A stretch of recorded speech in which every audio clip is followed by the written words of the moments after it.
Welcome to this presentation on GCSE Food Preparation and Nutrition. My name's Mrs Cross and I'm the Head of DT and Food Tech. So if you're interested in this course, let me ask you some questions. Do you enjoy cooking and baking at home? Perhaps you've enjoyed the lessons at school. Do you have a healthy appetite and enjoy food, tasting food, experimenting with food and trying new cuisines? Do you enjoy preparing, cooking and serving food to others? Do you enjoy creating new dishes or recipes, watching TV programmes, Bake Off? Do you enjoy presenting dishes in appealing ways? Do you have attention to detail and have a great creativity side? Do you want to learn more about the food industry and possible career options? Do you want to study a practical subject, take you out of the classroom, get you up, moving around, engaging with others and showing those creativity skills? Or do you know you want a career within the food industry already? So let me take you through the course structure. You will have 3 double lessons a fortnight. 2 of those will be practical and 1 of them will be theory throughout Year 10. Year 11 will be involving the controlled assessments. Be prepared, you'll need to bring your ingredients with you, just like Key Stage 3. You'll need to weigh them at home and bring them each practical lesson. And I will give you the whole term's recipes in advance so you can organise yourself. But the course itself is split up into 2 sections. Component 1 is the Principles of Food Preparation and Nutrition.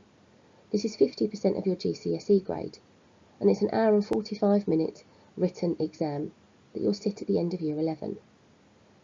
This will include a series of short answer and longer extended writing questions, and it will assess a wide variety of theory topics which I'll explain in a moment.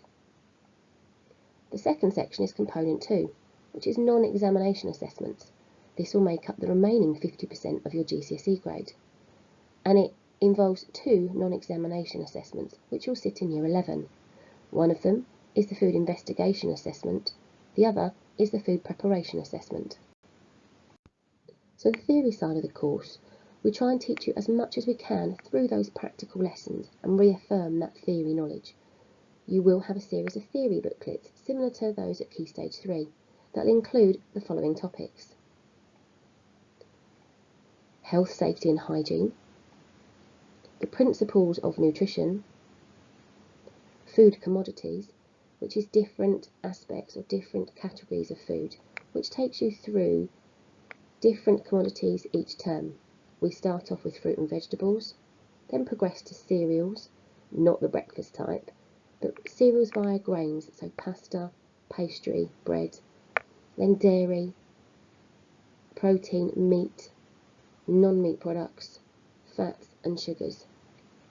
All the recipes relate to these commodities each term.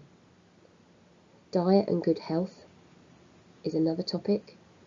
The science of food, which we discuss in every single commodity throughout Year 10. Where food comes from, and then the cooking and food preparation techniques.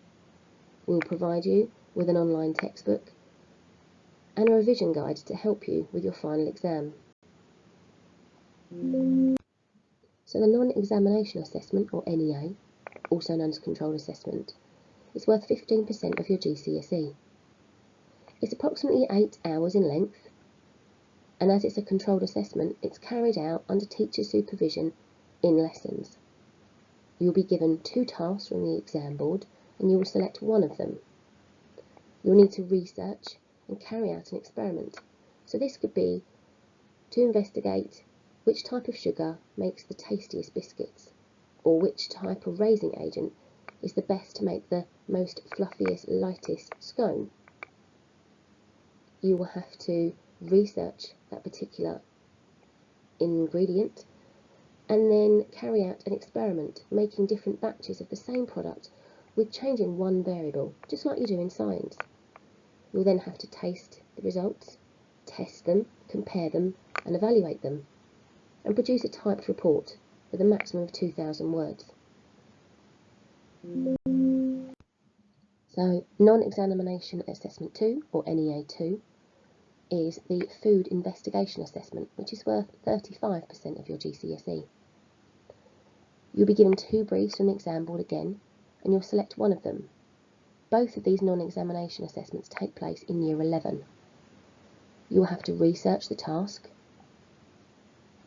trial a range of dishes in school, and then prepare, cook and serve 3 dishes in 3 hours, like a MasterChef challenge. This section is enjoyed by all students. It's very challenging. However, we do teach you how to organise that 3-hour session so that you can complete all 3 complex dishes within the time. Kind of like your burger task that you do in Year 9, which is a mini version of this to get you used to it. You'll have to evaluate your dishes and collect feedback from a tasting panel that we have coming in. And again, you'll produce a typed report to support your work. As this is a controlled assessment, all of this will take place in school, and it's approximately about 12 hours in total. So you'll develop a range of different skills within this subject. Transferable skills which can help you in different aspects of your life. So practical skills, which includes both baking and cooking. Health, safety and hygiene. Developing those independent and resilient skills. Problem solving when something's not going quite right and how do you resolve that. Your team working skills, being able to work with a partner in certain recipes. Organising your own time and making sure you finish a recipe within the time allowed. Your presentation skills as well, through taking photographs of your dishes and how to make your food look more aesthetically pleasing, appetising by using garnishes, and then special lighting when it comes to taking your photographs. And then finally, about possible future careers. So you can take this subject if you just enjoy cooking. You don't have to have a career in it later in life.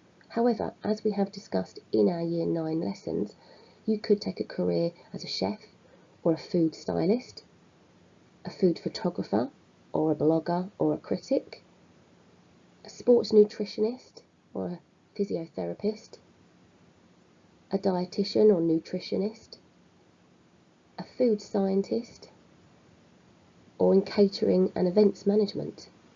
Now, if you're interested in this course and want to find out any more information, please come find me. Thank you for listening.